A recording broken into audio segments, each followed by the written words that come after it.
Hey guys, how's it going? And welcome back to another live stream. Hope you guys are ready to have some fun. Hope you guys are ready to enjoy the show and talk about cash in Mexico and how to transact in Mexico and how things work out here in Mexico. Because there's a lot of misconceptions and there's a lot of things surrounding this whole idea that most people just are not aware of. A lot of people think it's cash only, and there are no credit cards or debit cards, or they're hard to use out here. Other people think that this is turning into like other countries out there where it's digital only, and there's everything in between. People talking about taxes, people talking about why cash only, yada yada yada. So this is why we're going to be talking about this today, because it's a very important topic, just like all the topics that we discuss here on the live streams and on this channel. They're all very important, some more important than others depending on who you are out there and what kind of information it is that you need or looking for. But I think this is a very important topic for many people out there. Doesn't matter if you're just a just casual traveler, casual person that's looking into moving or retiring or living in Mexico, or you're worried about other things. You're worried more about whole digitization of everything, and the digitization of cash, the whole digital world that's coming up, and all that stuff. And so again, I've talked about it many times before, how Mexico is extremely it's basically a first world country. It is what it is. And so a lot of people have that misconception that Mexico is not a third world country. I'm sorry, that Mexico is not a first world country, but instead a third world country.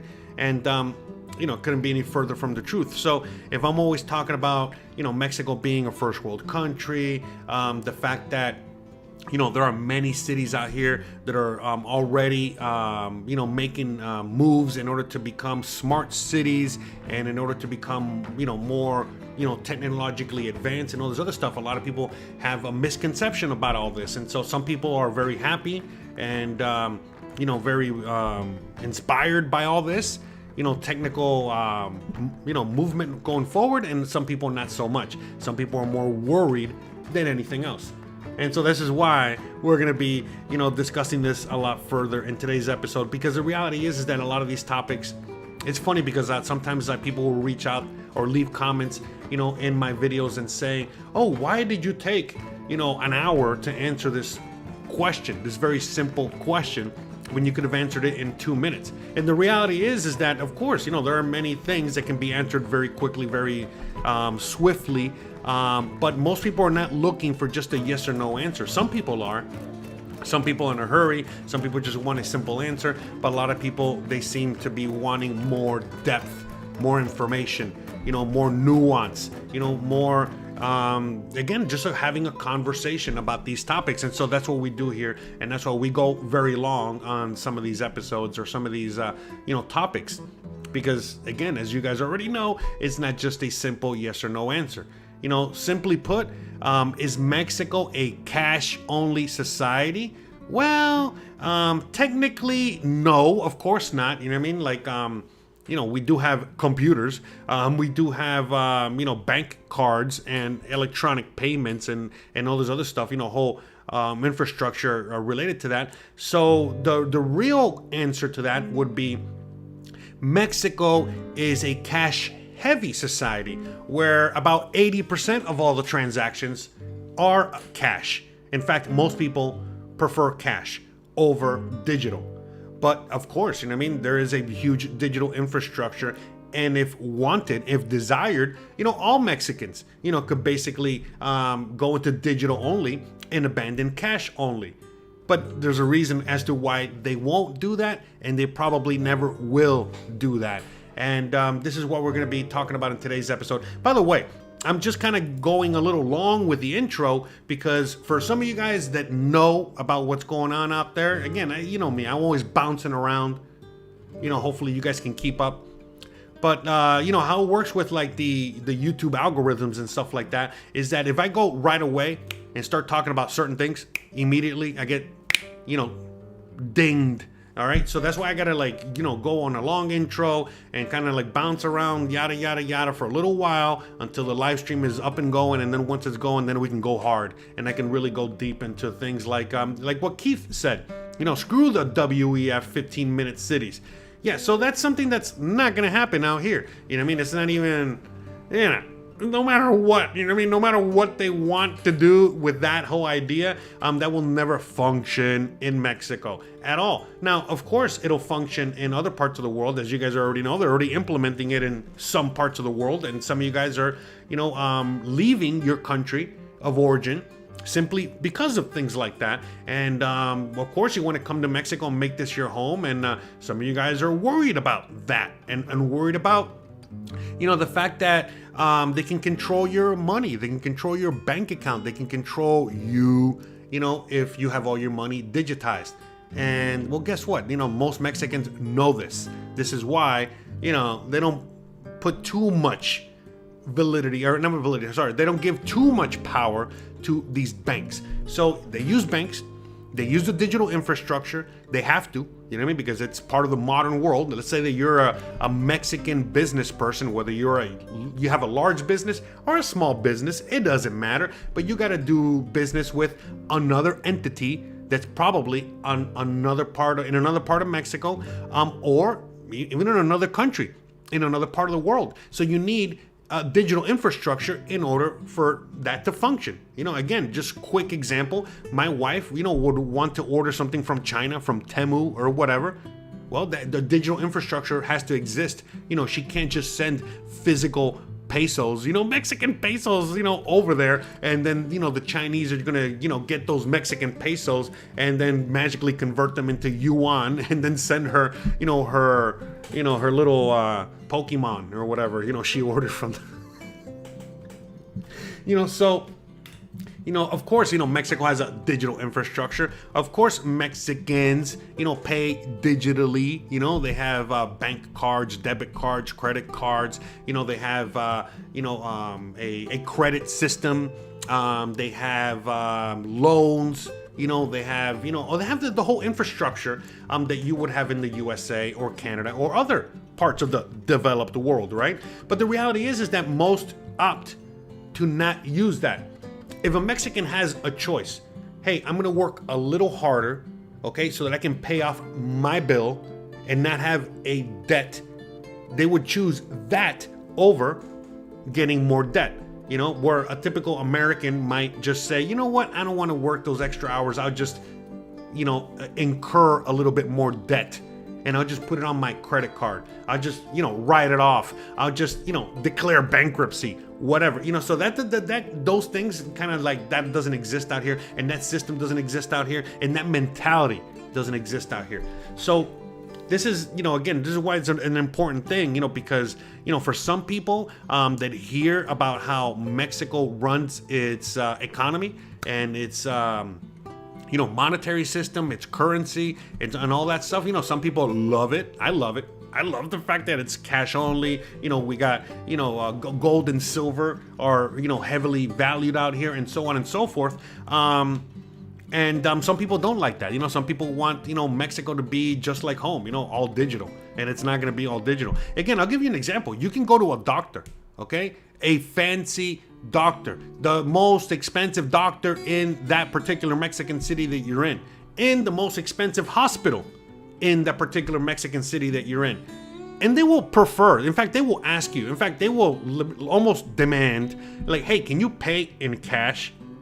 Now, of course, the more, the fancier or the better, the doctor is, with all these fancy schmancy stuff, again, the fancy hospital, fancy equipment, fancy whatever. Most likely, that kind of doctor, if all you have is credit or debit to pay with, they'll accept it.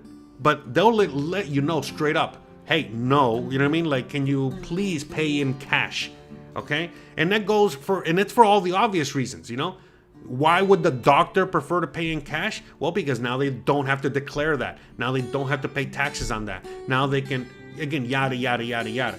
And this is a doctor, okay? Someone that is all the way up on the top of the totem pole. So imagine as you make your way down the ladder, okay, and you're talking to the taco stand, you know, the person that's cleaning cars or cleaning your house, or the gardener, or the person selling, you know, has a small store selling whatever they're selling. Don't you think that they're also going to be doing the same exact thing? Now, of course, in today's world, where more and more people are using digital, you know, money, there, in some cases, you know, some businesses that don't want to leave any money on the table, they'll accept credit cards and debit cards and stuff like that. But not everybody. Again, you know, Christian's gynecologist will not accept debit or credit card, only cash, literally only cash. I remember, you know, one time, we went to the doctor, and you know, basically I didn't have enough cash because, you know, we had to run some tests, whatever it was, and basically the doctor's like, oh, don't worry about it. I know you. You know, we do a follow up anyway, blah blah blah, and do some other stuff. So what we're gonna do is like you owe, you know, you don't have enough. You owe me 300 pesos. Don't worry about it. I'll just put it on my tablet here, and then, you know, on my notebook, and then whenever you come again, you know, pay it.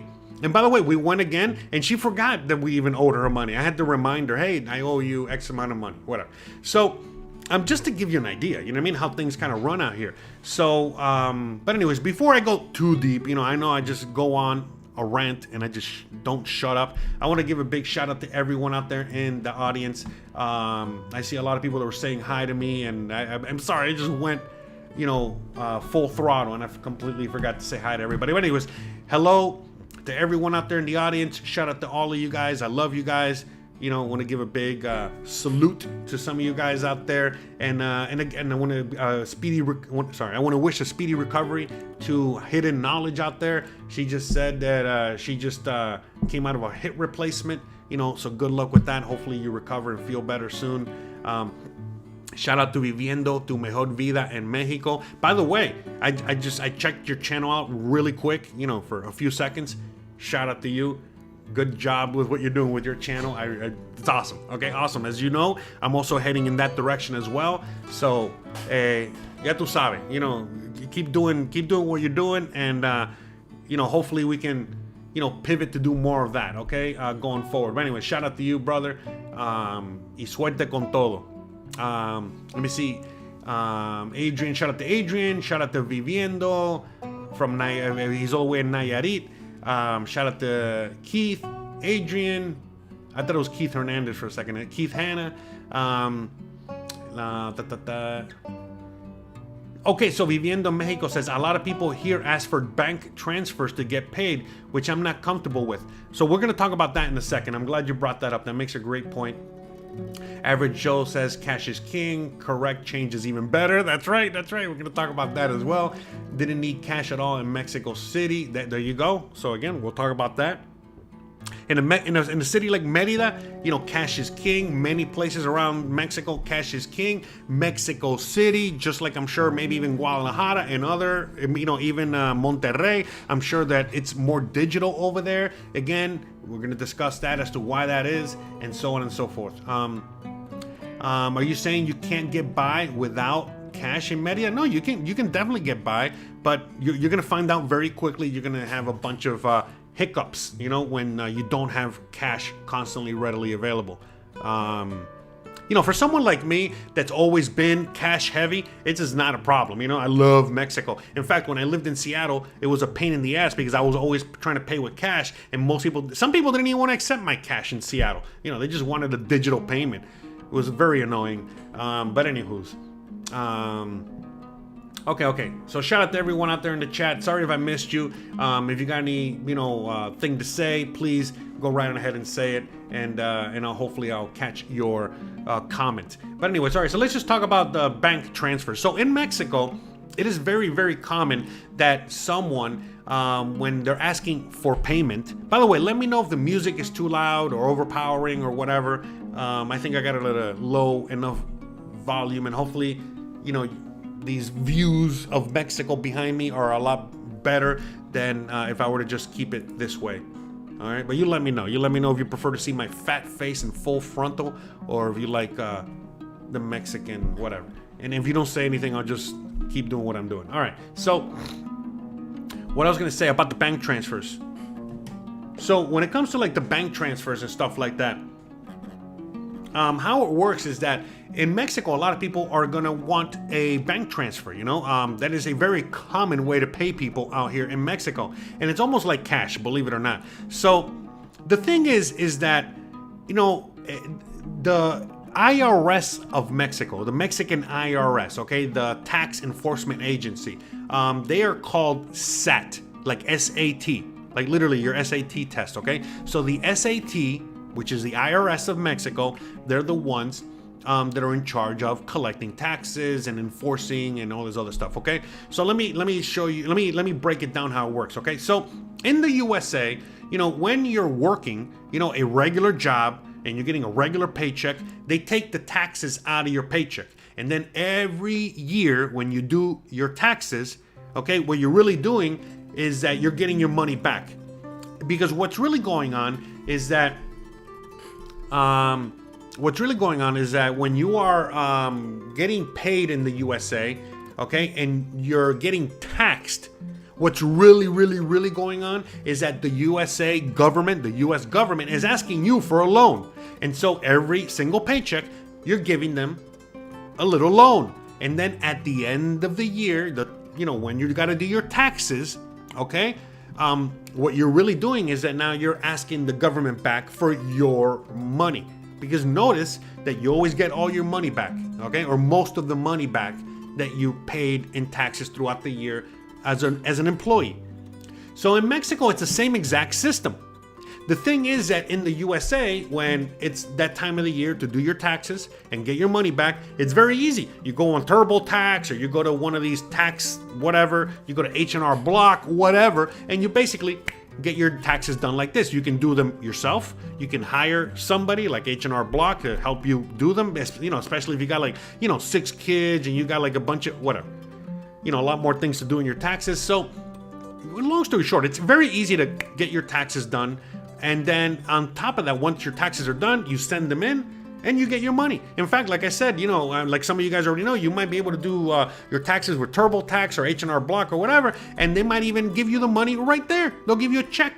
And then when your money comes from the government, they get paid. Okay, so that's a system that is in place in the USA. Makes it very, very easy to be tax compliant when you're in that situation. Now, when you're in Mexico, it's not like that at all.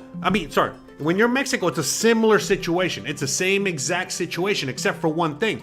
Every year, when you got to do your taxes, it's not easy. It is extremely difficult. They make it extremely difficult for everybody.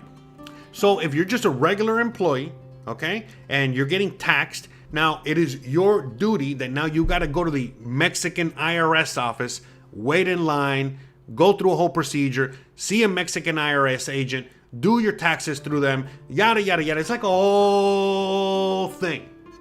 So then they can now give you your money back, assuming they even give you your money back.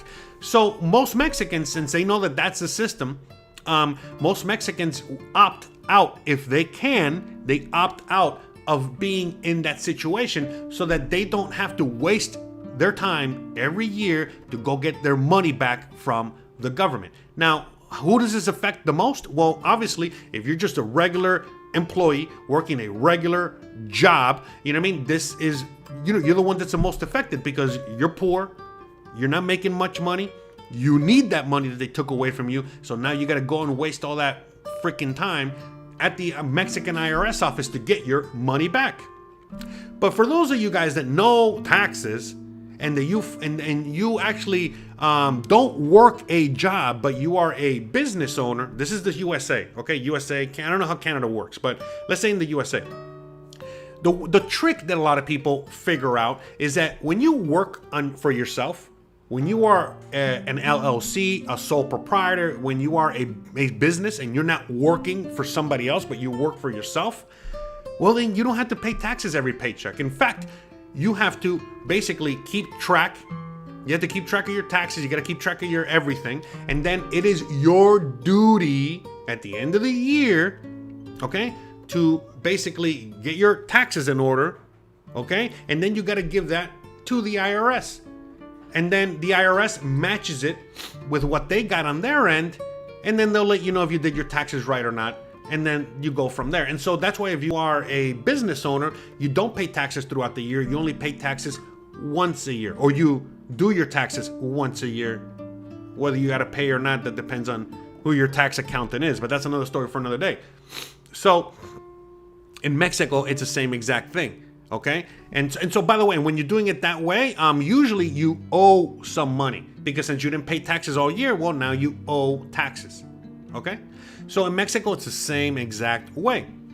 But guess what? If you function with cash only, and this happens in the USA as well, let's say you have a cash only hot dog business in the USA. Well, how the hell is the IRS ever going to know how many hot dogs you actually sold? You follow me? If it's all cash. Now, the IRS does have ways of knowing how many hot dogs you sold, okay, even if it's a cash-only business, because they'll look at your digital footprint, okay? They'll look at your bank account, and they'll see you, going to Restaurant Depot, Costco, whatever, and buying X amount of hot dogs, X amount of hot dog buns, X amount of ketchup, X amount of whatever. And so they're not stupid. If they really want to go after you and they think that you're cheating them, well, they'll go in, they'll count exactly how many hot dogs. They'll figure out how much you sell each hot dog for, and then they'll be like, hey, Jose, it says right here in your taxes that you only sold 1,000 hot dogs all year. But according to our research, just looking at your bank account, we see that you've gone to Costco, basically you go every week and you're selling about 1,000 hot dogs a month, not a year. So it seems like, you sold 11,000 hot dogs more than you're telling us. That means that you owe us, okay, $11,000 in, 11,000 hot dog taxes, okay? And so in the USA, since they have a more robust infrastructure, digital infrastructure, they got a more robust, enforcement agency, aka the IRS. And they can even arrest you for not paying taxes. I mean, don't be messing, right? So hold on a second. I gotta blow my nose.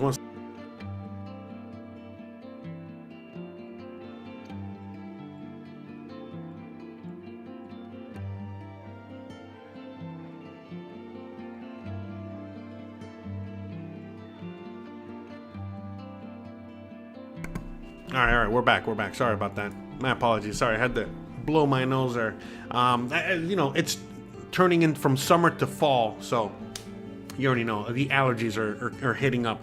So in the USA, they got a more robust system to really to keep track of you, go after you, and again, as more and more things are becoming digitally.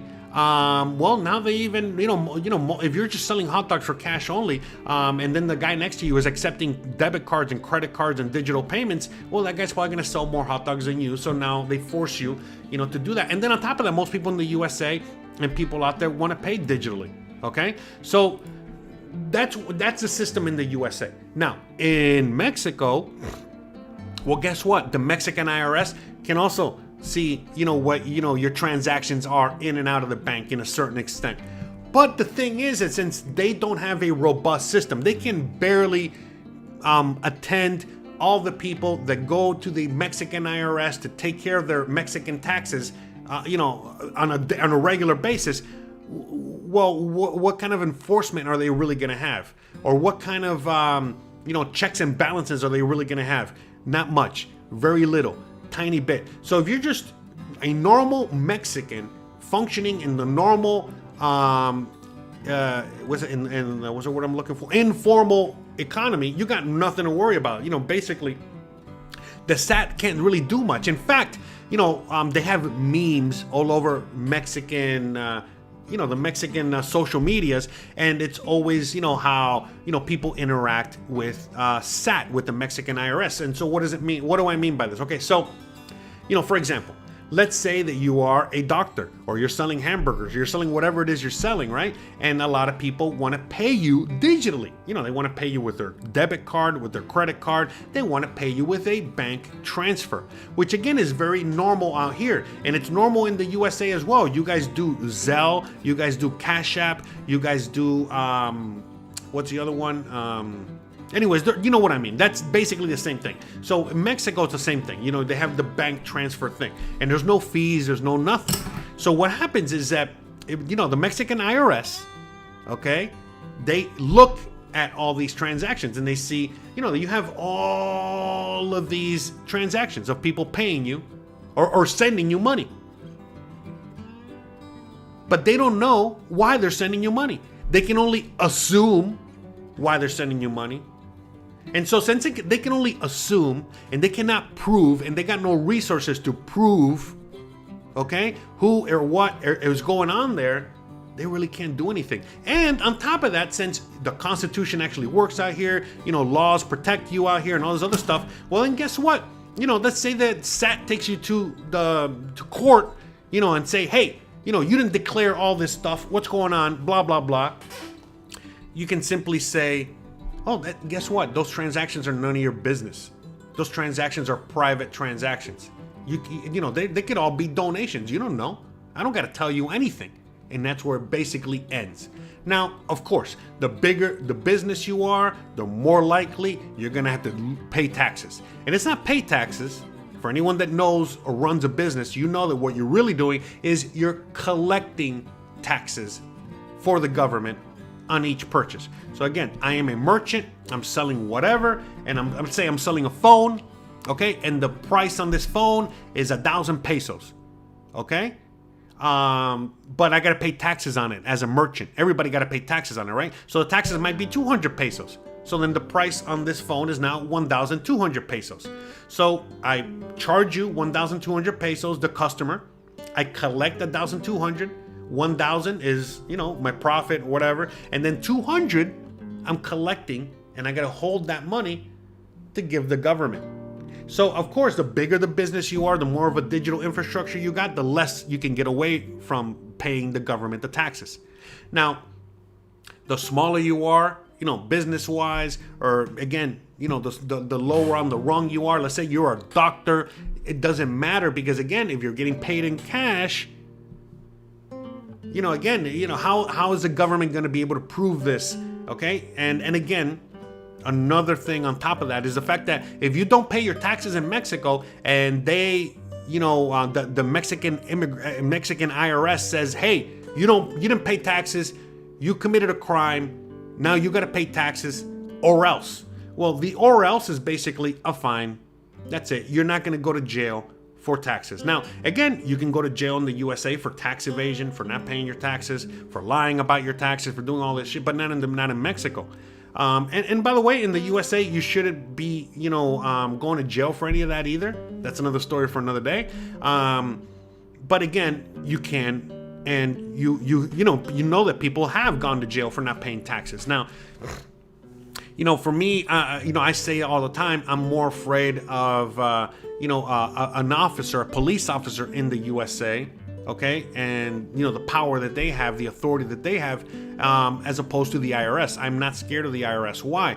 Well, because I'm not doing anything, illegal. I'm doing everything legal according to their rules. And, read the tax law and you'll know what I mean. But long story short, in the USA, as long as you declare your taxes, you're good to go. Now, whether you make a mistake or not, again, as long as you're not really fighting it and you're really more like, oh, okay, IRS, I trust you. If you say I owe X amount of money, I guess I owe that money.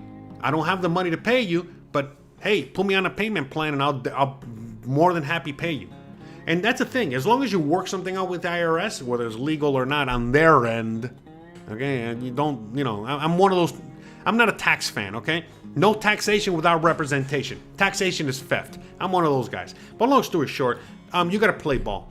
As long as you play ball and you read the rules and you follow the rules, same as Mexico, you're good to go. You got nothing to worry about. But when you don't follow the rules, when you want to make up your own rules, when you want to start doing things on your own, when you want to start fighting these entities, that's when things are not going to go well. Again, if you're a Mexican and you're making a lot of money and the Mexican IRS is coming after your ass and you're fighting the Mexican IRS and you know you're wrong, it's not going to end well. Just like it doesn't end well in the USA. All right. Wesley Snipes, for crying out loud, he even went to jail for tax evasion. All right. But that's not what I'm getting at. The point I'm making is that since the system out here is not that robust, okay, when it comes to enforcement and all this other stuff. That's why the Mexican people basically just brush it off, and they don't pay taxes, and yada yada yada. Or they only pay taxes when forced, when they have no other choice, and so on and so forth. Okay,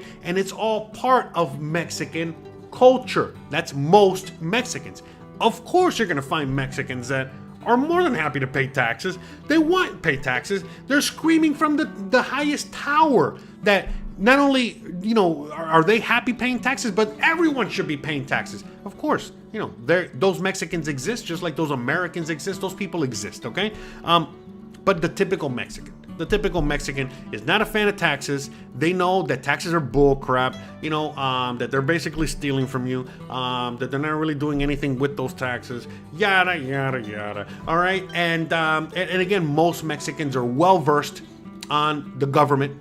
They learn civics, okay, in school. They learn banking basics. They learn the value of things like gold and silver. This is silver coin I have in my hand right here. They sell gold and silver at banks and all over the place here. In fact, the Mexican president in her inauguration the other day was talking about how this is real money, not debt, not digital, not paper. No, gold and silver, physical, okay? Among other things, physical, oil, physical lithium, physical assets. That's really what's worth something, okay? Not just some digital money that comes out of thin air, all right?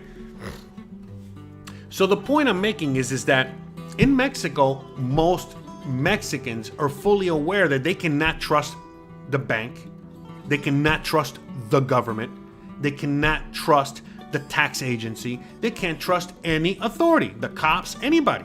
So the whole country functions, most typical Mexicans function in that world in which they cannot and will not trust any of these entities. Okay? And since these entities are the number one criminal in many cases, as how they steal from the people, how they're corrupt, how, yada, yada, yada, yada. Well, they also have no validity on trying to, go after the people for, lesser crimes than the crimes that they are actually committing themselves. And so it's like a don't ask, don't tell type of situation in Mexico. And so, plus we got the cartels involved, there's a whole bunch of, intricacies involved. All right. And so long story short, most Mexicans, they don't pay taxes. All right. They very rarely do they pay taxes. In fact, the only time that Mexicans pay taxes is when they're making a purchase. So when they go buy groceries, they're paying taxes. When they go pay their phone bill, they're paying taxes. When they do anything, any transaction, they're paying taxes. So it doesn't matter whether they're paying in cash or digitally or whatever. Also, banks they're not charging all these fees for all kinds of things like they do in the USA. So you can transfer money from point A to point B without really getting charged money.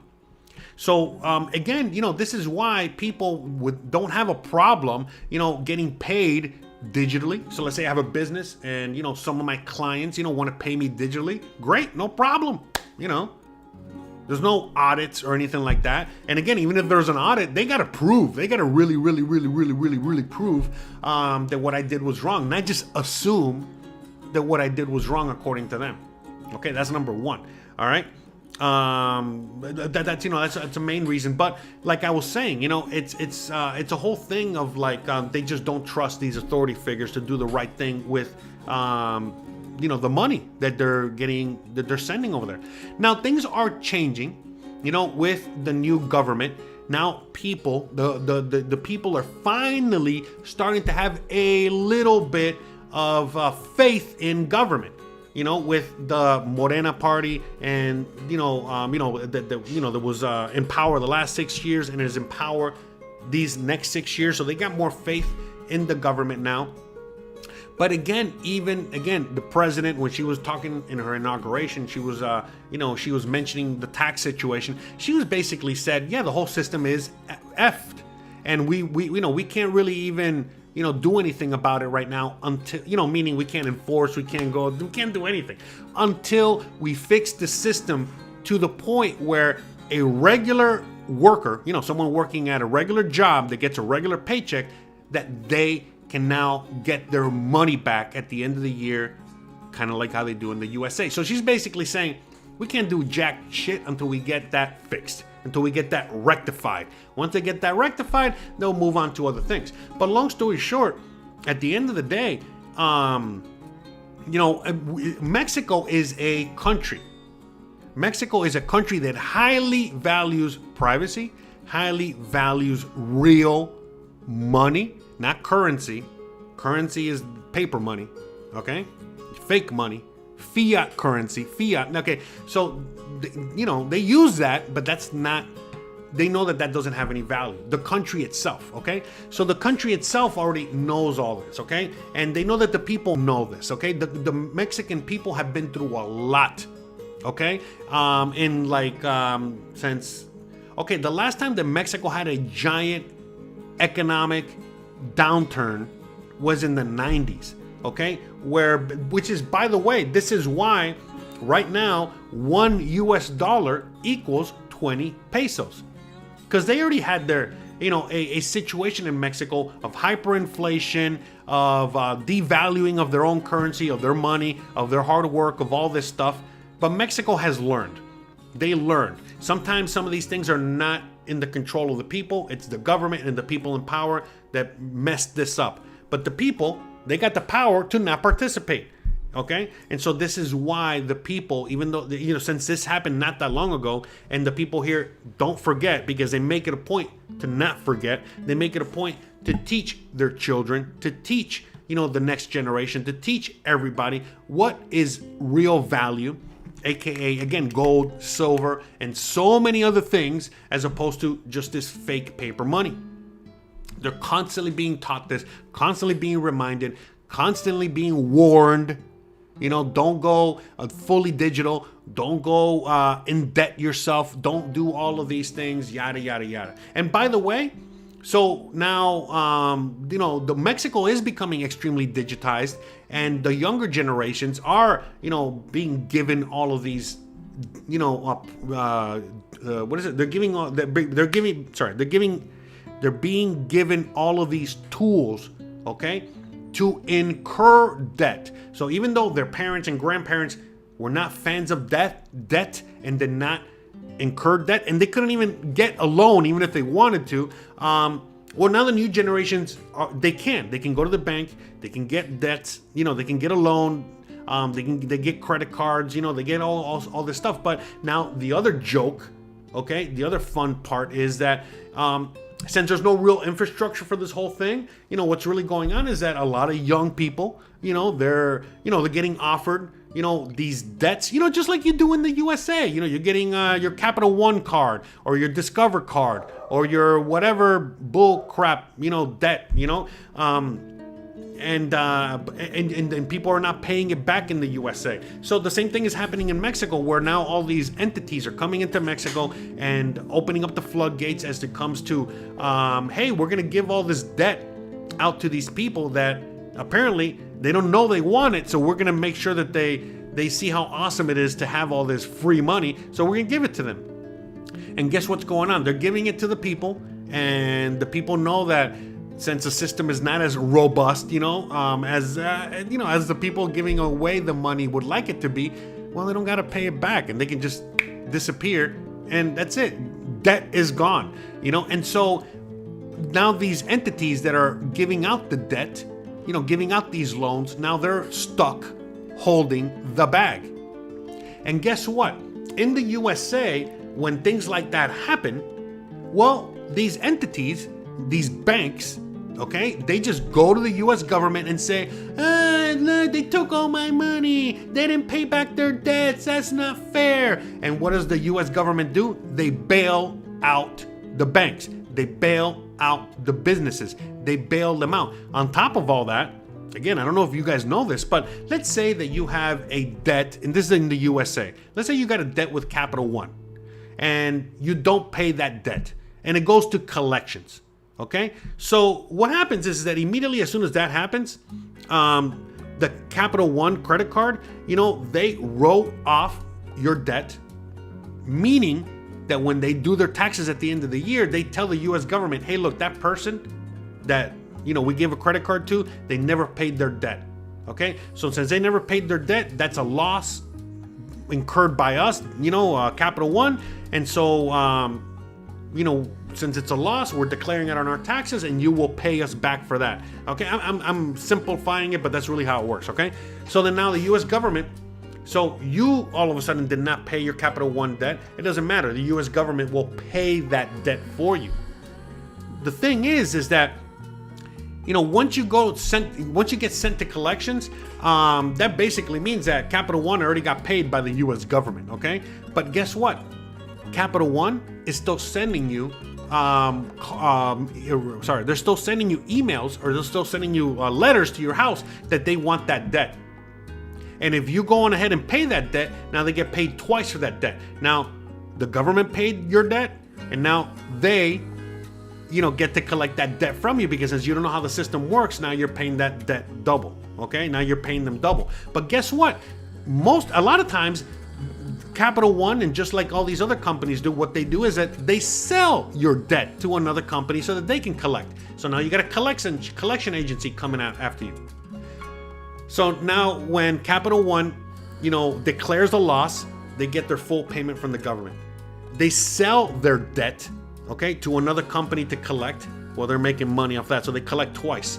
And then you, like a dumbass, pay Capital One because you're trying to better your credit and you don't know how the system works. Now you paid 3 times. So now you paid 3 times, and the collection agency's still after you. And so now Capital One, with you not paying your debt, they get paid 3 times, or a max of 3 times, but minimum they get paid once. So it doesn't matter what they lend out, they're gonna get paid money, one way or the other. Now in Mexico, in most of the world, it doesn't work like that. Basically, if I lend money and you don't pay me back, I gotta collect from you. That's it. If I don't collect, I'm gone. If I don't collect the money, I don't see that money. And the government's not gonna step in. The government's not gonna bail me out. The government's not gonna give a crap. Okay, so that's why out here, when I first moved out here, and for the longest time, it was very, very difficult for anyone, even typical Mexicans, to get a loan, because the bank knows that if you leave with that money, you disappear with that money, now they got to figure out a way to collect it, because no one's going to help them. And if they don't collect it, they're fucked. So guess what? They didn't lend out too much money. But now, since, there's a lot of, entities out there around the world, the WEF, the World Economic Forum, the World Central Banks, the BIS, I can go on and on. Okay, there's a lot of entities out there that are just, trying to force this system on people. But at the end of the day, in order for that to work in Mexico, again, a private entity now has to lend out that money. And if they don't pay back that money, well, whatever. So, a lot of companies are doing that, and now they're finding out the hard way that Mexicans are not going to pay, and they don't have to pay. Of course, some pay and some keep, wanting to pay and all that stuff, because again, if you pay your debts, you already know, it builds your credit. You are allowed to get more debt. You can leverage yourself. You can do all these things, okay? Many things. So, there are many people that understand the value of not just incurring debt, but on top of that, the value of building credit. There is a credit system out here and all this other stuff. And so obviously that it just helps you, do more. All right. But at the end of the day, if you don't pay your debt, now those companies are basically stuck. They cannot get bailed out. And so that's the thing too. And so now you're seeing all these companies that are basically lending out all this money, and they're just going to go bankrupt, because if people are not paying back those debts, now what? Now what are they going to do? All right. So so another thing is, it's like when you look at Mexico on the world stage, Mexico has one of the least amount. By the way, don't forget to hit the likes. Don't forget to subscribe if you haven't already. Shout out to everyone out there. But anyways, Mexico on the world stage is one of the countries that has the least amount of debt. Okay, that is due to these central banks. And so obviously the central banks are not happy about that. The central banks would like Mexico to be in debt, or as much in debt as possible, because the more debt they got the country under, the more control they have. And so a lot of the debt that is in Mexico is in Mexico, meaning, again, a lot of the debt, that is in other countries, like in the USA or whatever, is exported out, or it's really due to these central banks. Not in Mexico. In Mexico, if you take out a debt, if you take out a loan, well, guess what? That money is owed to that entity, and that's it. And so even the loans and the debts and the money that moves around here in Mexico is all within Mexico. Okay? So that adds even more strength to the currency, adds more strength to the economy, adds more strength to the country, and so on and so forth. All right. So there's a lot of things involved there. So now, if there's a private company out there that is like Cash App or something like that, and they're just giving money away, and they're not getting that money back, well, then they're just gonna go bankrupt. That's it. There is no such thing as too big to fail type of thing out here. Okay, so there's all these things when it comes to that. So now a lot of people, they're tapping into this free money, and they're using it to even use to use for things, and some people are paying it, some people are not, and but a lot of the young people are tapping into this. Mostly the young people are tapping into this. Okay. Shout out to Genardo Diaz with a $20 super chat. Thank you very much. I really appreciate that. Thank you super much appreciated. Hold on, let's get a little sound effect action there. Thank you. With that $20 cash. All right, muchas gracias. Hold on, let me have to. You're very welcome. I'm glad I was able to help you out with this information. So, I know 46 minutes, and I still haven't really touched on the topic. Now, on one of the topics here. So, so the thing is that, is Mexico a cash-only society? Not really. Again, 80% of Mexico or Mexican society runs on cash. But yes, of course, they're going to accept your card. If you have an American bank card, a Canadian bank card, a foreign bank card, as long as that card says Visa or MasterCard on it, you'll be fine. You get accepted most places, okay? Even American Express, okay? You'd be surprised, all right? Remember, don't leave home without, all right?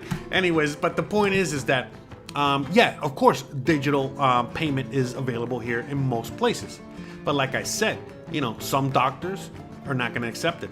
My mechanic will never accept, a digital payment.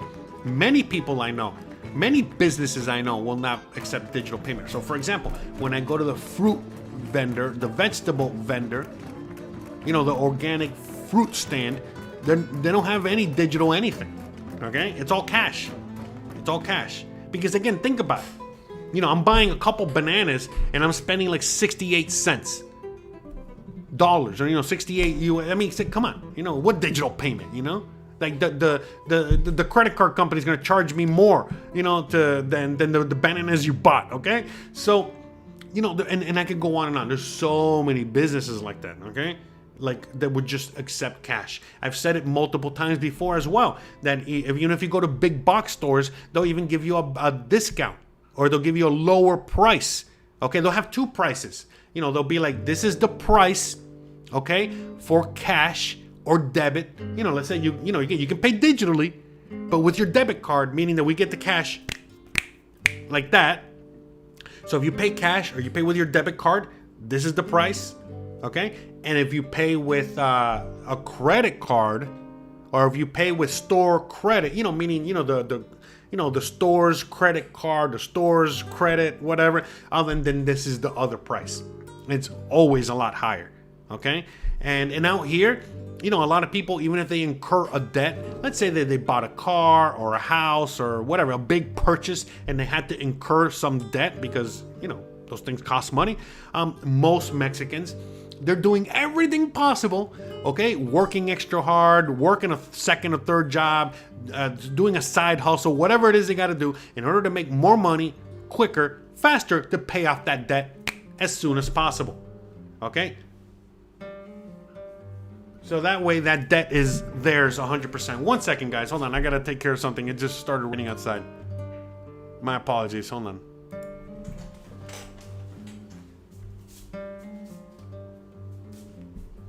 Oye, está lloviendo. Yeah.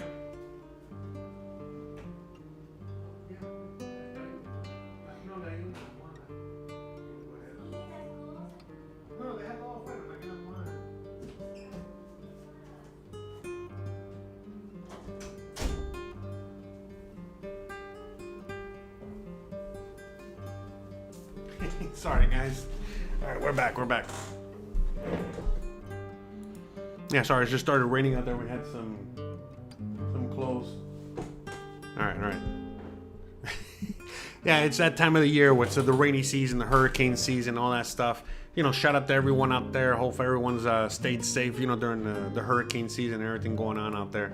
Anyway, shout out to Christopher Sawyer. Thank you very much for the $10 super chat. He says, love how in-depth you are. Muchas gracias. Thank you so much. I really appreciate that. Glad. Yeah, but sometimes I go long and I go on my rants and I just really don't know.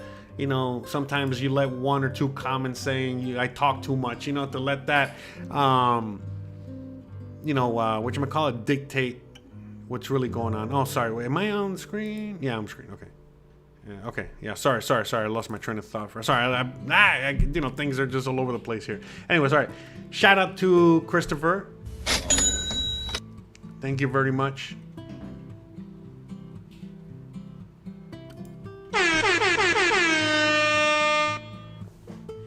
Hold on 1 second, guys. Yeah, my apologies. I'll be back in 2 seconds.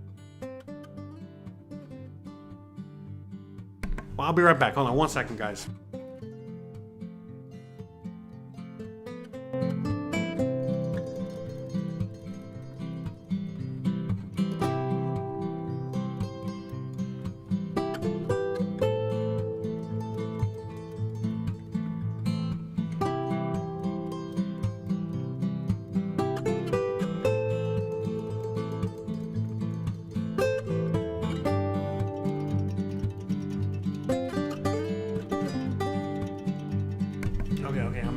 I'm back. My apologies, guys. Sorry about all that. It's not easy living in the tropics sometimes. It's not all beaches and beautiful views and vistas like this all the time. Yeah, so anyways, all right. Just wanted to make sure. All right. Hidden Knowledge says, all right, so let me go and ask some questions real quick, okay? I'm sorry, let me answer some questions real quick. Because, you know, again, I lost my train of thought, so I forgot what I was saying anyway. So, Hidden Knowledge says, Jose, do you feel like you are working just as hard as you did in the U.S.? No, not even close. Just to make ends meet right now. I know you moved to stay retired. No, listen, no. Not anywhere. No, nothing close. Like in the USA. Again, maybe it was just my own personal story because I decided to be a cook, you know, and I lived a certain lifestyle, you know, that people in that industry live. And so my whole career, my whole life in the USA, basically, I never had enough. It was never enough. It was not enough. Now, again, I know I can't say the same for everybody. There are some Americans. For example, my sister, she makes pretty good bank, you know, same as her husband. And I know I got cousins. I got plenty of family that make pretty good. Some are struggling, some aren't. You know, it all depends, you know, on their own expenses and their own whatever. But for the most part, everybody's kind of struggling right now. But no, I don't struggle. Now, I can't say the same for everybody in Mexico. Again, this is me, my own personal story. I make US dollars doing what I do. I am focusing, okay, all of my efforts into what I do. I don't just do this YouTube channel. There's a lot of things that I do behind the scenes.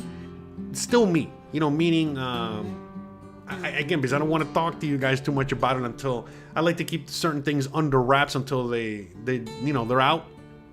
But all I'm saying, okay, all I do every day, all day, every day is live my life and work on my channel and the things that I'm doing, okay, in order to, you know, again, you know, push what I'm doing as much as I can forward. I think I've told you guys, some of you guys about it, you know, where, you know, like writing a book is one of those things, and, you know, there's many things that I'm doing, okay, but long story short, okay, the reality is that the typical Mexican that earns minimum wage and has to depend on the system, you know, meaning, you know, they got to depend on the freaking Walmart paycheck, or they got to depend on, you know, some, you know, minimum wage, minimum, you know, like, what are that kind of job? Yeah, they're struggling. You know, some Mexicans are struggling. Obviously, you know, inflation has hit Mexico just as much as, again, not as much. Obviously, the U.S. has more inflation than Mexico, but they got inflation out here. They got certain things that have gone up in price. There's many factors that have also elevated the cost of living for the typical Mexican. And so because of that, there are many Mexicans that some Mexicans that are doing the same or not as good, with all these changes in the last several years. But the typical Mexican, most Mexicans are now realizing or have realized that they can make more money and have made more money and are making more money. So in Mexico, for example, there's also a problem or a lack of workers or employees. There are many parts of Mexico where you're going to see wanted signs, that people want employees, all over Mexico. Many places are always looking for employees no matter what. And the reality is that because, sometimes some things take longer to change than others. So the habit, that businesses and business owners have in Mexico to pay very, very, very little to their employees, well, that habit is not died. Okay. And so with that said, most businesses, they complain all the time that they cannot get any employees and they don't have employees and yada, yada, yada. And the reality is that a typical Mexican out here, sometimes they can make more working on their own, meaning they just have a little taco stand, a little sandwich stand, or they're selling bull crap, things on eBay, or not eBay, on Facebook Marketplace or whatever, just something small, and they can earn just as much or more working for themselves, many times more. And so that's the reality of it. So, many Mexicans, they at the very least, have enough, and they're not struggling like they're struggling in the USA. It's just that they're not. It's just a very different story out here. But when it comes for me personally, again, look, my income every single month, minimum is $1,000. Maximum, and I'm just averaging here, is 1,500.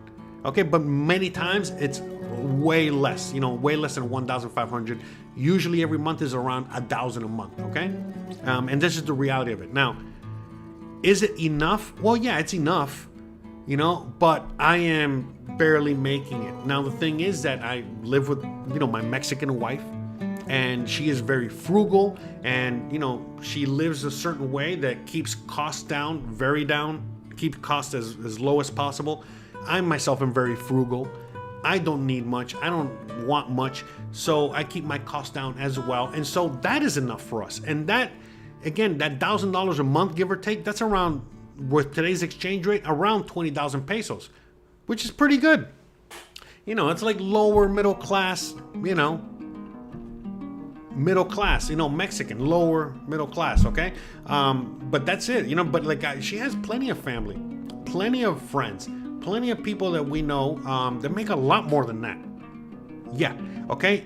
And, but not a lot more, meaning they make, they'll make $1,500, $2,000, $2,500, $3,000 a month, which is a lot of money out here.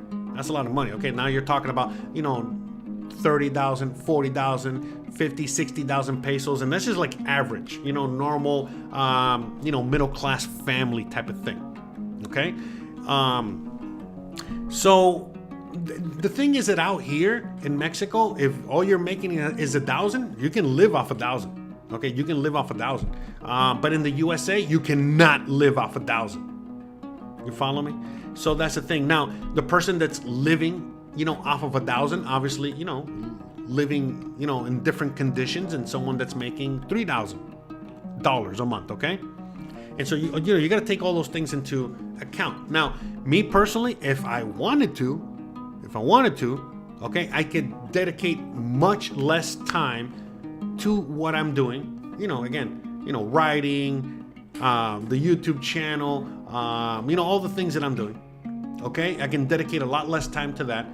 Obviously, a lot less time to my own personal time. A lot less time to hanging out with the wife. Doing, cooking at the house.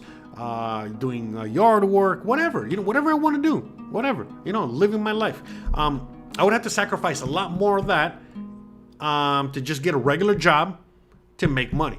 And let me explain, okay? I mean, I don't have to, I'm not going to work, for a Mexican company or anything like that, because they're not going to pay much. Again, if a typical Mexican doesn't even want to work for a Mexican company, why would I? But like, here, let me give you an example. All right, here, hold on 1 second.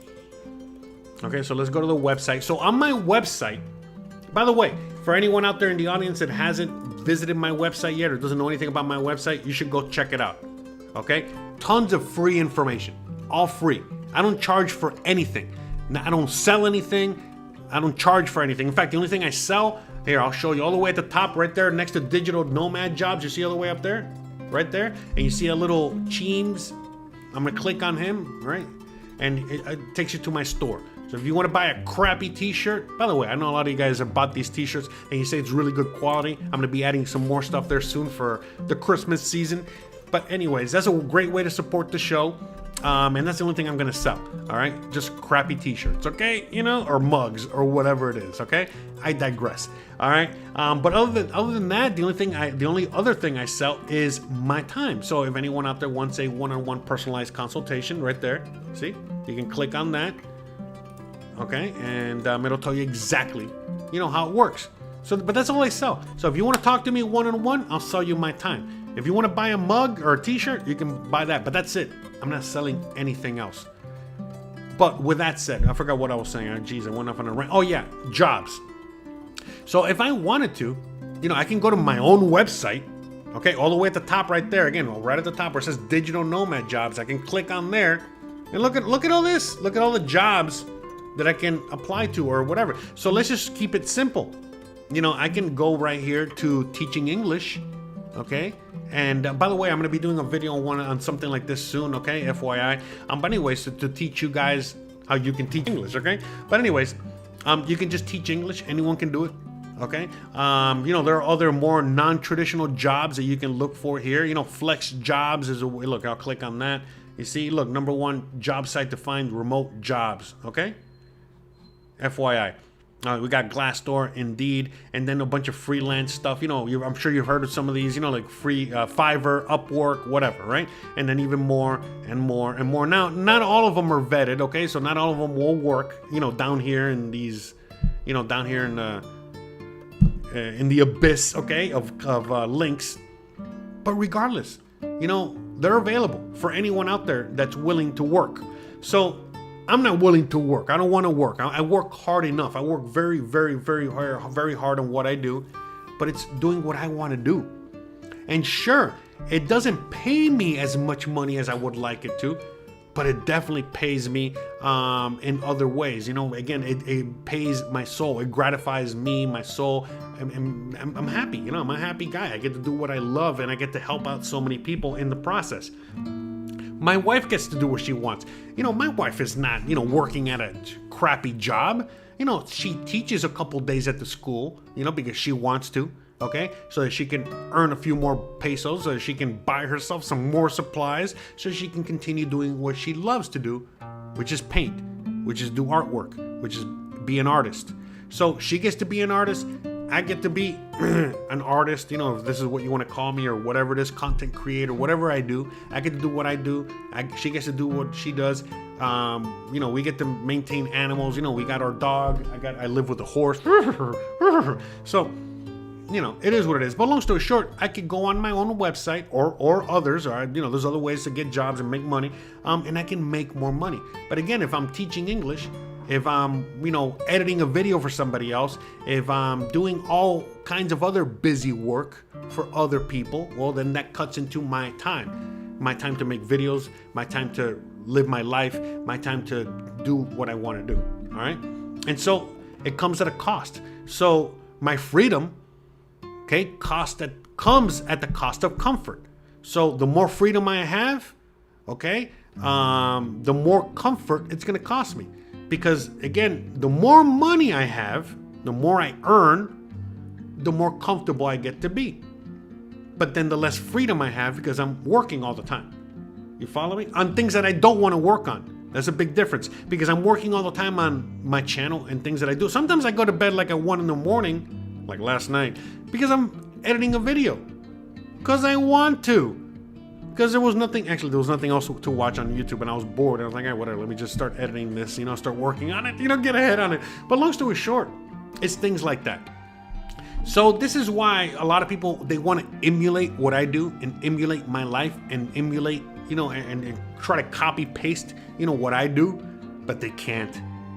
And they won't because they're not willing to put up through the sacrifice that I am. Which again, by the way, I don't think I'm sacrificing anything. I've never been happier in my whole entire life. But yet for a lot of people, this is a huge sacrifice. Having to give up some luxuries. Like not have Starbucks every day. It's like, I make my own coffee, okay? And it's way better than freaking Starbucks, I'll tell you that. By the way, Starbucks is trash, okay? And I'm a coffee connoisseur. All right, I'm a coffee drinker. But anyways, just FYI, all right? Oh, hold on. What happened? Did I just get a... Oh, never mind. Oh man, I thought one of you guys sent me a PayPal donation or a Cash App donation. Well, you know what it was? It was actually a Cash App notification saying, "Hey, do you need money? Would you like some debt? Would you like $400? Like super interest high loan." I'm like, no, I'm good. I don't need the money. I don't need that money. I don't need debt. But anyways, long story short, I could work. I could get a job. I could do this. I don't even have to do this. I could sell sandwiches. I could sell Cuban sandwiches out of the front door of my house if I wanted to. But long story short, that's one of the things about living in Mexico that I love so much, because I'm glad you brought that up, okay? And I know I went off on a rant and I went off in another direction here. But that's, that freedom that I have, the life that I lead, most Mexicans have that option. Almost all Mexicans have that option. And so that's, again, another reason why Mexico's so much more awesome. Because in the USA, you don't got those options anymore. In the USA, you got 3 options. Okay, work for a company and be miserable and barely make enough to pay your bills, have like a 38-hour commute, live that miserable life. Again, probably need 2 or 3 jobs, right, to pay your bills. That's option 1. Option 2, go to jail. And, whatever, don't worry. If you go to jail, you'll have a roof over your head. You'll get 3 meals, okay? You'll be staying in a state-certified hotel room, aka your prison cell. The prison is getting paid by the government, okay? Subsidized, right, for having you in that jail cell or whatever. So that's the other option. So again, work, wage slave, right? You can be a wage slave. You can go to jail, and live there, or you can live on the street and collect, again, you live in California or Portland or whatever, and you can live on the street and you can collect cash, you can collect food stamps, you can collect all these benefits, which again, I don't know, depending on the state these days, they're taking those benefits away and giving it to immigrants, but whatever, that's another story for another day. The long story short is that you can live like that too. But that's it. Now, if you try to start your own business, depending on where you are and what you're doing and yada, yada, yada, will depend on whether you're going to be allowed to do that or not.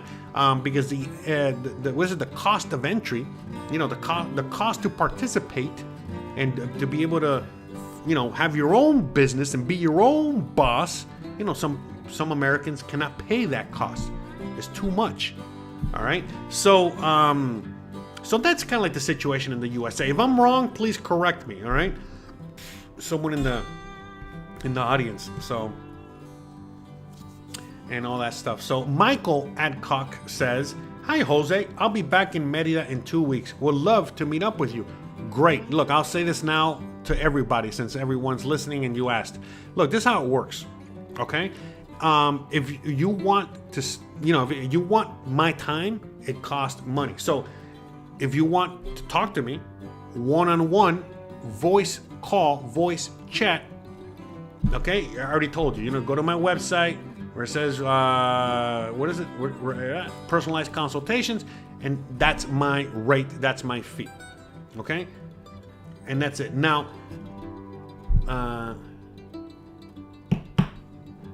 but if you want to meet with me in person, well, there's a fee for that too. Okay? Because I'm living my life out here. I am not just sitting here waiting, for people to hit me up. Because apparently, I don't know why some people think that they think that I'm just here waiting, twiddling my thumbs with nothing to do all day, waiting for people to email me or message me. Hey, I'm going to be in your neck of the woods, next week or next month. Can we meet up? Can we hang out? Can I buy you one beer? No, it's okay. I can buy my one beer myself. Okay, a beer costs $1. Thank you. Appreciate it. All right. So to me, it's like this. If people want to talk to me, because again, most of the time when people meet me, it's either they want to meet me, like a fan. And look, there's plenty of people, like, hey, you want to get an autograph from a famous person, they'll charge you for their time. Or if most of the time what people want is that they want a consultation. They mask it with like, hey, I want to meet you. I want to say hi to you. I want to hang out with you. I'll buy you a beer. And in the meantime, I'm going to, talk your ear off. And I want to hear, I need, I need a personalized consultation. But instead of paying the fee, I'm going to just, see if I can get away with it by charging, by paying for your beer or 2 beers or a taco. It's like, no, I don't want a taco. I don't want a beer. I can buy all that on my own. Okay? Thank you. I appreciate that. In fact, with the donations that I just got right now for free, okay? Shout out to Genardo Diaz and shout out to Christopher Sawyer. Right there, I got $30, okay? Just for doing this live stream and giving you guys this free information.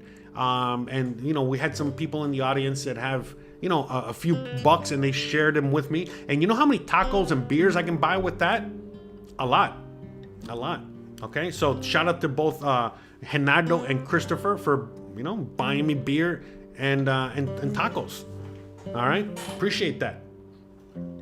But yeah, that's the thing. You know what I mean? So like, I'm more than willing, and happy to have a video consultation with you or even meet you in person. But it's going to cost money. It's not free because it costs me money to get to the location. It costs me money to, I'm spending money, I'm spending time hanging out with somebody that I don't even know who you are, and then on top of that, it takes me money and time to get back home. And, people don't even realize that, they just, I don't know what they realize. So I don't know. Michael says that wasn't what I was thinking at all. Okay. So what were you thinking?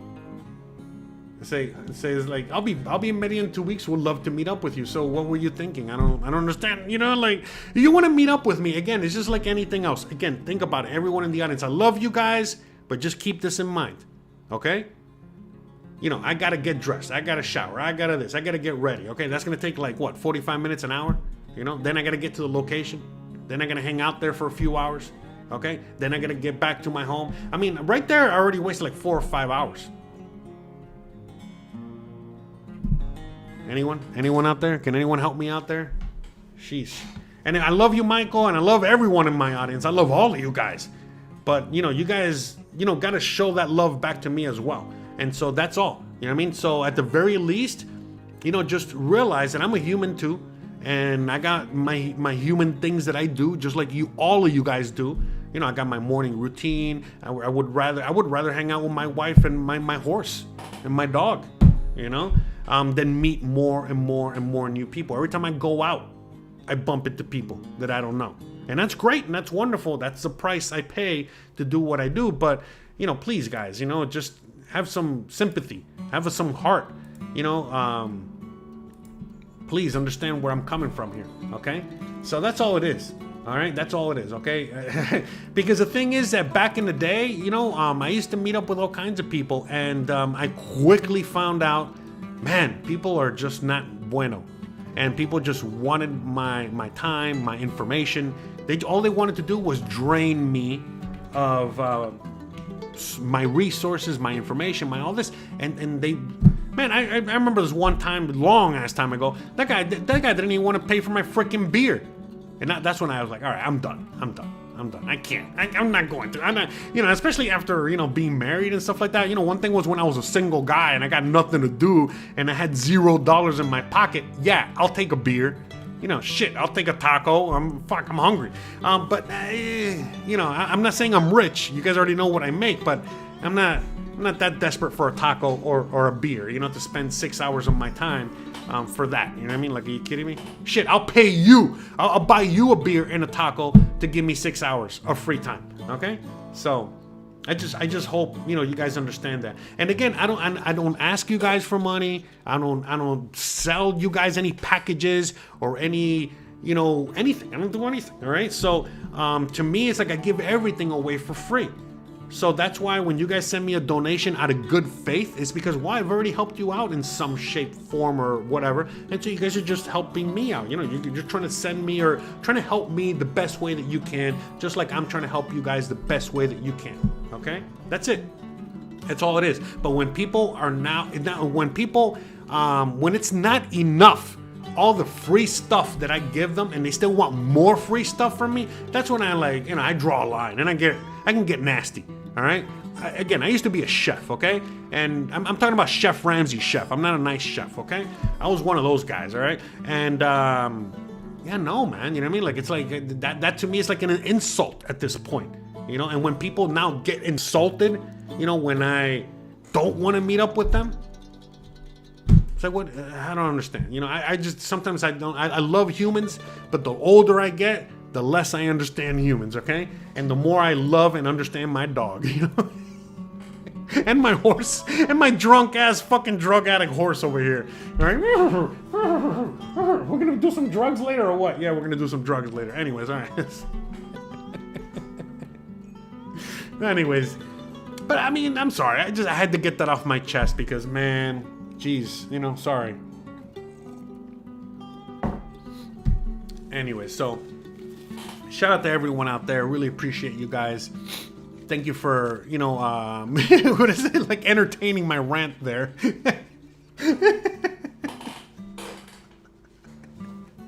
Yeah, man, because listen, I mean, look, I'll tell you straight up. I love people. I love to make people laugh. I love to make people happy. All that. I mean, again, I used to be a chef. I mean, think about that. What did I do for a living? I made food to make you happy just for a small amount of time so you can shit it out later and forget about it. I mean, come on. I mean, so that's what I used to do for a living, okay? And when I first started in that industry, I was front of the house. And as I kept, encountering people and realizing how shitty people can be, that's like, all right, wait a minute. I love this industry. I love what I do here, but I can't deal with all these people. I can't deal with all these in crazy, and especially me with a bad attitude, a soup Nazi type of dude, like that kind of, I'm like, no, so I would go off on customers all the time. Now, granted, my first jobs were like in sports bars, so it really wasn't that big of a deal. Fancy schmancy sports bars, with like $15 martinis, but whatever, regardless, you know what I mean? Like, it's still. And so eventually, I found my way into the kitchen. They basically, threw me into the kitchen. And then once I was in the kitchen, I realized, oh, okay, this is where I belong. I belong back here, away from the customers. That's it. That's all it was. And then, 20 years later, you know what I mean? Like, I that's what I did. So, yeah, you know what I mean? I love, just like I love this, I love, entertaining, I love laughing, I love everything. I love everything I do about what I do right now. But, there's one thing I don't like is the people, man. Again, not all of, so most of you guys out there are great, but you get what I'm saying, like those people that just don't have that limit. They look at me like I owe them something just because they watch my video. No, listen. No one told you to watch anything. No one's forcing you to watch anything. You don't owe me shit, and I definitely don't owe you shit. Okay, so I don't know what the hell is wrong with you. All right, so, but anyways, but yeah, that audacity that people have. You know what I mean? Like, how dare I, say no? Listen, if I'm walking down the street, if I'm at Walmart, if I'm just out and about, and I encounter one of you guys, and you guys say hi to me, oh, that's great. Oh, hi. I'll have a little conversation with you. Hey, you want to take a picture? We'll take a picture. You want to sign my tits? You can sign my tits. Oh, wait, actually, I'm the one that Never mind. I'm the one that's supposed to be deciding the dates. You know what I mean? The point is that I am very nice. I'm very personable. I'm a people person. I'm an extrovert. Yada, yada, yada. I'm all about that. But that, again, you encounter me. I'm out doing something, just like I encounter a friend. Of course, I'll sit there, we'll talk for a minute, yada, yada, yada. But they'll be like, all right, bro, I gotta go. I got things to do. I'm running some errands. All right, hey, nice talking to you. All right, bye. Boop, that's it. Keep it nice, keep it cordial, keep it whatever. But I mean, I've had even people, I remember this one time I was filming, this is like over a year ago, I was filming on Paseo Montejo, just doing a video. I'm there, I'm talking, doing the video, going the phone, whatever. And some guy just literally interrupts what I'm doing. Like, I'm talking to the video, like I'm talking to you, and just interrupts me. Hey, how's it going? And I'm like, hey, how's it going? And they're like, are you a famous YouTuber? Are you famous? And I'm like, nah, I'm doing videos. Are you sure? You look like you might be. You know what? What's your name? Let me see. I want to see if you're on YouTube. Hey, you know what? Can I get an autograph? Can I get a picture? I'm like, bro, who the fuck are you? Don't even know who I am. You know what I mean? And you're out here just assuming that I'm what. Now, I'm a human. If he would have caught me on a better day, I probably would have trolled him, and kind of fucked with his head a little bit, like, yeah, I'm John Candy, I'm whatever. But I was busy working. I was in the middle of something, and I got interrupted while I was doing all that, and then then my inner chef, reacted, and I was like, no, bro, what are you doing? Who are you? And the guy was like so insulted, and I'm like, bro, get insulted. I don't give a. I'm the one that should be insulted. In fact, I am the one that's insulted. You know what I mean? How dare you get it? Like I go off on people, man. Anyway, so. all right. Sorry, Action VJ. My apologies. Yeah, don't get me going on certain topics, man. Anyways, thank you, David Cordero. Thank you for the $10 super chat. David says, your time is valuable, Jose. Thank you very much. And so is yours, okay? That's the thing, too. Your time is valuable, too. And this is why I do so much, man. I do so much on my end, to make sure that I give you as much bang for your buck, and you guys don't owe me anything, all right? And just the fact that you view my videos, watch my videos, that's great. That's wonderful. What more do I want? If you find so much of my information so helpful that you send me a few bucks, wow, that makes me feel even better, because it's like I'm not asking for anything, but I was able to help whoever out, help you out so much in the audience that you felt the need, you felt guilty. You're like, damn, man, this guy saved me so much money with all the free information he gave me. Geez, the least I could do is send him $5, $10, whatever it is, and all that stuff. So look right there. Michael says, I'm down for getting him a new camera and gear. I enjoy Jose's videos and oh, great, wonderful. Look, if you do something that nice to me, all right, and for me, and be like, hey, Jose, I got you a brand new $500 camera, and I got you, again, you go way above and beyond. I'm not asking for anything, okay, FYI, all right? But you say, hey, look, I got this amazing camera. I got all this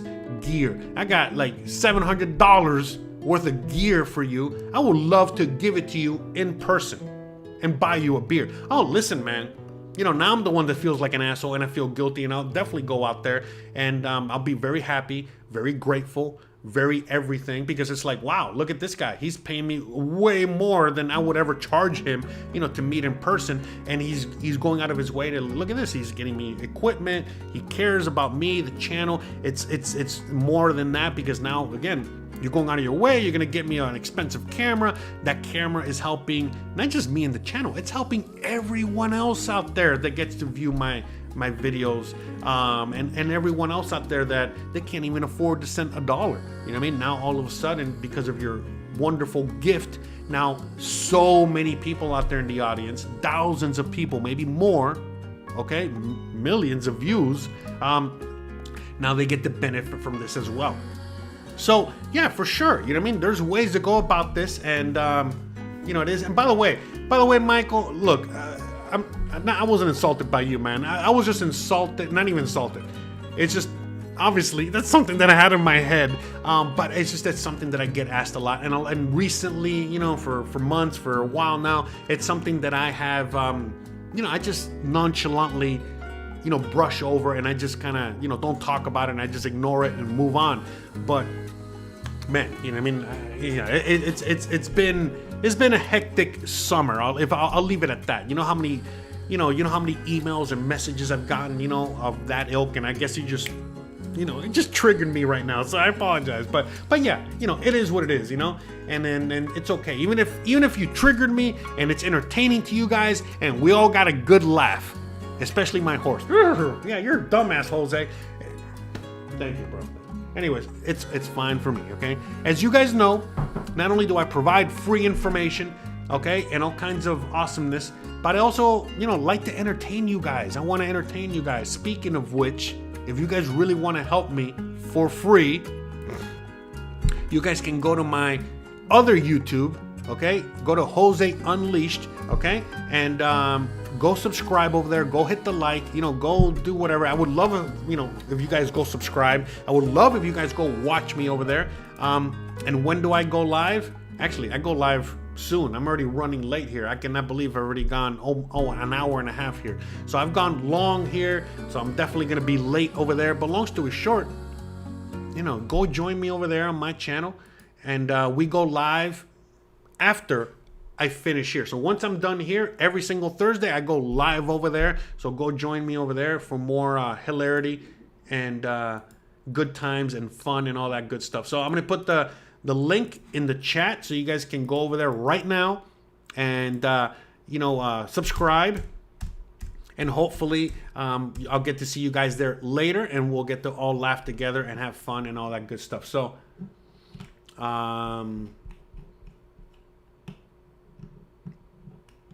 Viviendo, oh, sí, look, thank you very much. Viviendo tu mejor vida en Mexico. See, you're also a YouTube creator. I seen your channel. By the way, I've only seen a few videos, but very, very nice so far, what I've seen over there. But yeah, you know, it's not easy. And yeah, you're right. I make it look easy. All right, but that's also not easy. But again, this is why I love what I do. Just like when I used to work in a kitchen professionally, and I was a professional chef. You know, look, it's like when Tom Brady loves football, you know, but why does he love it even more? Because he's the GOAT. He's the best, all right? Just like Jordan. Jordan loves basketball, but he loves it even more because he's really, really good at it. So, but it's not easy. You know, you already know it takes a lot of work, a lot of dedication, and all this other stuff. But if you love what you do, you'll never work a day in your life. So, you already know how. That's why I laugh, or, you know, I'm always very, what's it called? Like, I enjoy when I see other YouTubers trying to do what I do. Some of them do a great job. Some of them last a long time. Some of them have what it takes. Not everybody. Most people don't. In fact, most people are doing it for the wrong reason. And I just love to see the whole, process. Just like when I used to be in the kitchen. And I used to see a guy, that, came out of prison and needs a job. That guy's probably going to work really good. Or somebody that just came from Guatemala and he has a family to feed in Guatemala and a family to feed in Miami. So he needs to work, and he's going to work very hard. Love to see them and how well they always do. And then, all those other people, that came out of culinary school, or they just, I think I'm going to change careers and be a cook. Oh my God. I very rarely hired those people, but when I did, it was for my pure entertainment only. Are you kidding me? Because it was just basically, we would hire these people, and then, me and the crew, like the guy from Guatemala, the guy from prison, whatever, we would all just take bets and be like, all right, let's see how long this guy's going to last. And it was always not very long, so to me, it's the same thing, I make it look easy, but I love what I do, but it's not easy. And that's the thing. That's why I enjoy when I see other people out there, they're doing this as well, and they really love what they do, and they're doing it for the right reasons, and so on and so forth. All right. So for me, this is why I even have the other channel. And on that other channel I have it's entertainment, more entertainment than anything else. Simply because this is what I love to do. And so right now, I'm just teaching you guys, about living in Mexico. I'm showing you guys about what it is to live in Mexico. But if you guys, here, I'll show you real quick again. If you guys, here, hold on a second, because I got a few things going. All right, okay. So if you go right there on my YouTube page, the same channel you're watching this on right now. If you go all the way to the bottom, okay, you get to see I got multiple channels. Okay, my original channel. Oh, sorry, you don't see it there. Hold on. My fat face is in the way. Hold on. You see, there's my original channel. I have a cooking channel, okay, which again, the cooking channel takes money to run, okay? So obviously I don't got money to spend right now, so that's why I'm not doing the cooking channel. But again, I love to entertain. I love to teach. I love to have fun and so on and so forth. But anyways, I got those channels, and then I got Jose Unleashed. Okay, that's my newest endeavor where I'm just now trying to entertain more than anything else. And it's going very well. It seems like you guys are having fun and enjoying the show as well. So with that being said, what was I saying? I forgot what I was saying. I love what I do. And so right now, the most success I've had is been talking about living in Mexico. But I know that I've had other successes as well on this platform and on the internet. And that's why I'm always working on things behind the scenes. And this is what I do for a living. It's what I love to do. It's not for everybody. I got friends of mine that are musicians. And they're happy just being able to go play at the local watering hole, or at the local bar every week or every, a couple times a week. And it pays them just enough, to pay their rent and buy their beer. And they're happy. And so I'm that kind of dude. You know what I mean? Like, this is my version of living on the beach and, what is it like? Teaching people how to surf. You know how like people say, like, oh, that's my dream. I'm going to leave the USA. I'm going to move to Mexico or move to whatever country and then live on the beach like a beach bum and then just teach people how to surf or whatever. Yeah. Okay. Again, a lot of people say that, but who the hell does that? Not many people, very, very tiny amount of people. So that's what I do out here. That's how I live my life out here. It's the modern digital, technologically, whatever version of that I'm doing right now. The same thing. So, but anywho's, all right. Let me see. Let me read a few more. Let me read a few more comments. But anyway, oh yeah, shout out to Michael with a $20 super chat. Thank you very much. Really, really, really appreciate that. Gonna buy a lot of tacos and beer this weekend. Thank you. Shout out to you.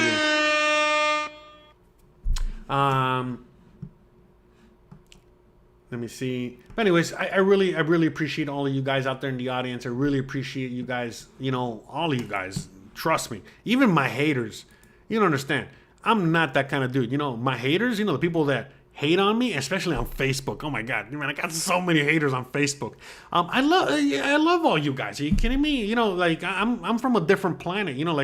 There's no such thing as bad publicity. You know what I mean? So the more you're talking about me, the channel, what you're helping everybody out.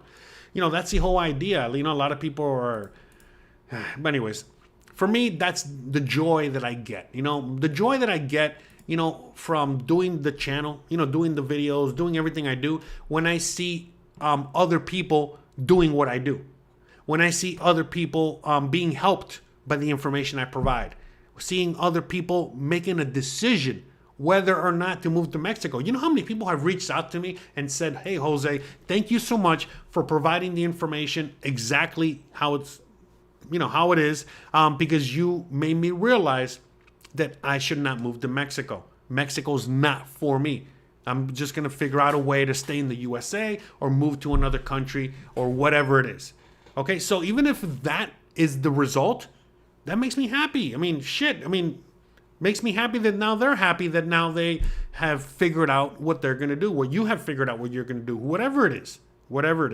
And this is why, I know a lot of people really love what I do, but a lot of people hate what I do. And a lot of people hate what I do simply because I speak truth. And a lot of people don't want to hear that truth. A lot of people, they just want to hear what they want to hear, whatever that is, and that's just the reality of it. You know what I mean? I try not to sugarcoat anything at all. I just try to give it to you straight, no chaser. But a lot of people, they don't want that. They want, they want things to be a certain way. So that way it feeds into their delusion, or it feeds into their fantasy or image in their brain, in their mind, as to how things are going to go. So and all of a sudden they see a guy like me, presenting things how they actually are, and it doesn't align with, their fantasy or the wet dream or whatever they're having up there. Then all of a sudden they hate me, and it's fine. I mean, like, to me, it's whatever, I really don't care. Man, like, look, this is something I say all the time. There's nothing that any hater can say out there about me that my mom hasn't already said about me or done. I love my mom, but I was raised in a Latino Cuban household. You already know. All right. So yeah, no, I'm not even going to pretend like it was easy. All right. But this is why, again, for me personally, living out here in Mexico, living in a cash society like out here, living in this world, okay, where rules are not meant to be, followed, or laws are not really meant to be followed like they are in the USA or other places. They're more like a loose suggestion more than anything else. I love that. Why? Because that's the way I grew up. I was raised.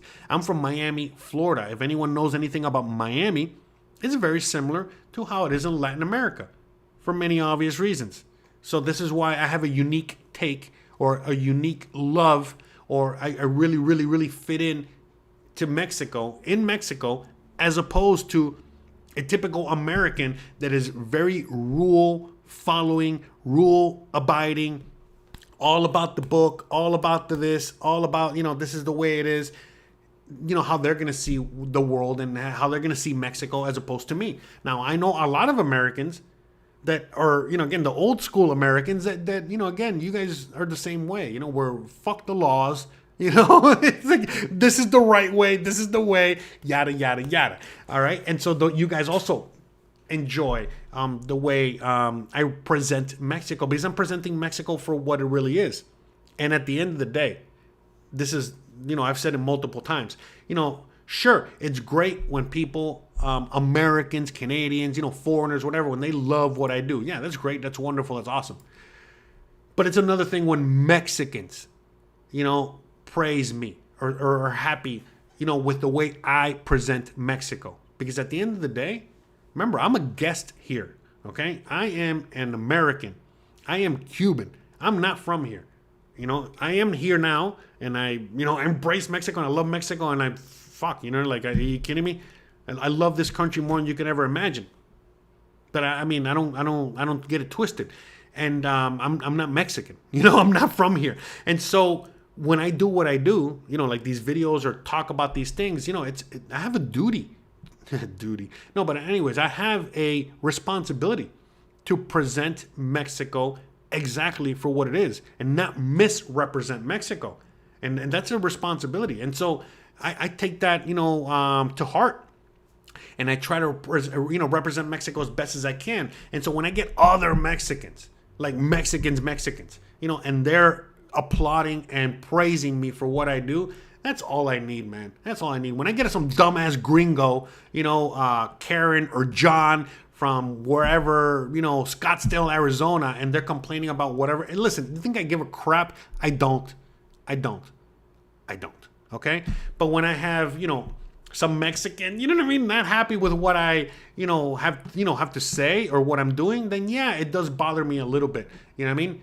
And I go in a little deeper as to what their concern is. And sometimes it's valid, but most of the time it's not. Just like everything else, you got people in the USA that say Orange Man bad, or they say Mamala bad. It doesn't matter. You're going to have people that are always going to agree with you or disagree with you. And you got to take everything with a grain of salt and, live your life. But long story short, yeah. I just, again, with everything I do on the channel, I'm just really trying to help you guys as much as possible to make the best transition as possible, and for you to land on your feet and have, the stars align for you. I don't know, whatever, but things go as best as they can for you. And also not try to sugarcoat things, and also, let you know the realities of what it is to move out here. good, bad, ugly, and everything in between. And that's it. And that's it, guys. I could go on and on and on and on, but I got to save some energy because, again, I got another live stream coming up on my other channel, and I would love to see you guys there. All right. So what are we going to be talking about today on the channel, on Unleashed? We're going to be talking about why you should not own a TV. All right. Why I don't own a TV. I have not owned a TV in, God, I can't even remember, 10 years now maybe. And when I did own a TV, it was just to watch sports. It was just to suffer and watch my my crappy Dolphins or Marlins or whatever it is. Okay. But anyways, guys, if you enjoyed, my rants and you enjoy my content and you are entertained by what I do, you should go check out that channel and check out some of the older videos, some of the older live streams. Okay, you got to click on live. Okay, and you can see, again, we celebrated my birthday. We try to talk about politics without people losing their minds. We talk about, what else did we talk about here? We talked about Julian Assange. I can't believe that, he got released and nobody cares about that. We talked about Bitcoin for a while. We talked about the Matrix. We talk about story time. The time that I worked at a strip club, or I lived in Seattle, or I sunk a boat, or, I got thrown out of Disney, or, my cooking stories, anyways, I got tons of... Okay, and by the way, not just here, also on Spotify, because since I know I'll talk a lot, again, for your viewing or listening pleasure, you can always find me on Spotify as well. You can find this content on Spotify, and you can find Unleashed on Spotify, so that way you can listen to me while you're working or listen to me while you're doing whatever, and you don't have to keep the YouTube app open or whatever it is, okay? So anyways, I really hope to see you guys there today, all right? In about 30 minutes, we're going to go live over there. So I'm going to put the direct link to that. All right. And I hope to see you guys there fairly shortly. Okay. In 30 minutes, we will be there. Okay.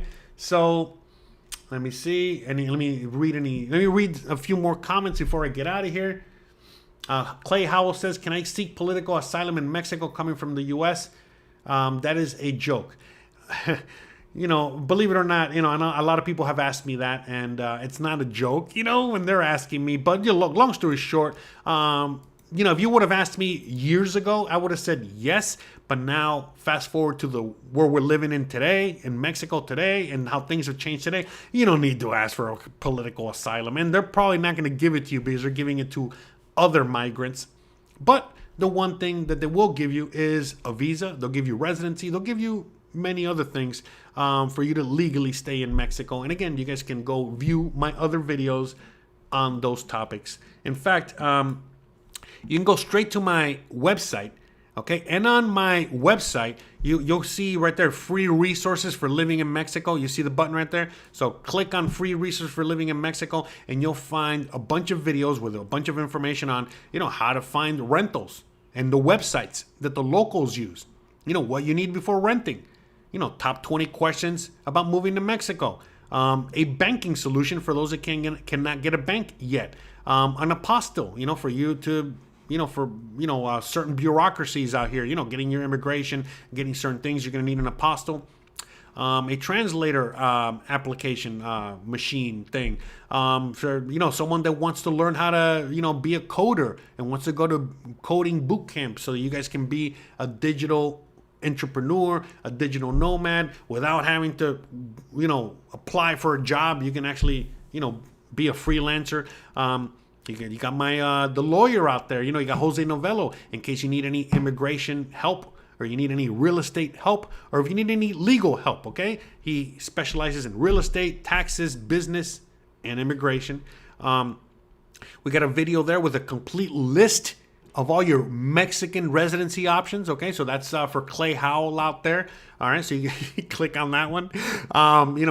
Digital nomad jobs, how to learn Spanish for free, and then all these links and where you can find me. Okay, whether on the Facebooks or on Substack, on Twitter, Instagram, Spotify, YouTube, Buy Me a Coffee, Patreon, and the last one right there, which is Cheems, takes you to the store in case you guys want to purchase something. And I'm going to be adding more things to the store since we got Christmas coming up. So that way you guys can help support the show and also get something back in return that you guys can wear. And people can ask you, who the hell is that weird looking dude?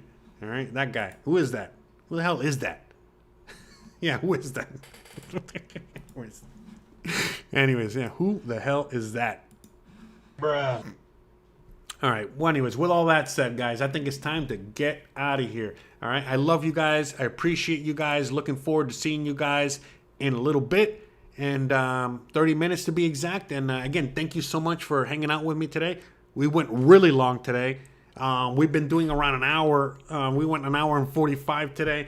We went off on a super deep rant, talking about other things besides cash. And hopefully I was able to answer all of your questions by my rant and everything I was talking to you about here.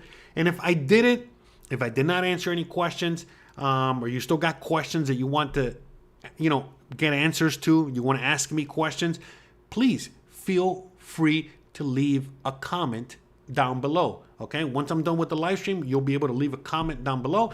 And on this video or any video, you can leave comments and I answer your comments. Now, again, if you're asking me 30 questions, I'm going to prompt you to go get a consultation. But if you got 1, 2 questions, please leave comments, okay? Because you're helping me, you're helping the channel, and I get to help you. And now your question is there so everybody can see, and so will be the answer so everyone else can see, because there's other people that will probably have a similar question.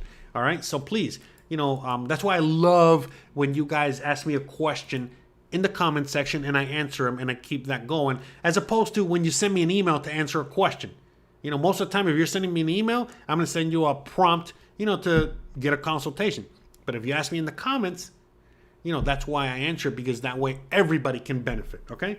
So again, that's what we're trying to do here, is build a community. And for some of you guys out there that love to go through the comments, please, also shout out to all of you guys out there that have helped others and help others, by answering their questions or adding more insight or adding more information. Some of you guys already live in Mexico, so you guys can help, by adding information about, your cost of living or whatever it is that people are asking or talking about. So, either way, thank you so much for joining me today. I really appreciate you guys. I love you guys. I appreciate it. And thank you for entertaining me today, because I know I entertain you guys, but you definitely entertain me and let me, get that rant off my chest. And I hope I didn't insult anybody out there, too many people out there. But regardless, I love you guys. I appreciate you guys. And again, thank you, all of you guys, all my patrons, all my members, every single one of you guys that contributes, whether you're sharing a video, liking a video, or helping in the comment section, or leaving a super chat, or whatever it is you're doing, sending me Cash App, PayPal, whatever. Everything you guys do is greatly appreciated and very, very, very, very much appreciated. Sorry, I got distracted there. But again, we're all helping each other out here, okay? So again, help me by, help me help you, okay? So, you guys funding the show helps me, help everybody else out, and so on and so forth. So, all right, guys, thanks again for watching. Love you guys. Appreciate you guys. You already know the deal. If you like this kind of content, don't forget to please like, please subscribe, please share, but more importantly than anything else, please stay awesome. Thanks again for watching, and I'll see you guys on the next one. Or I'll see you guys on the other channel. And I'll see you guys on Thursday, and on Sundays, and on Tuesdays. You already know. See you guys later. Bye, guys.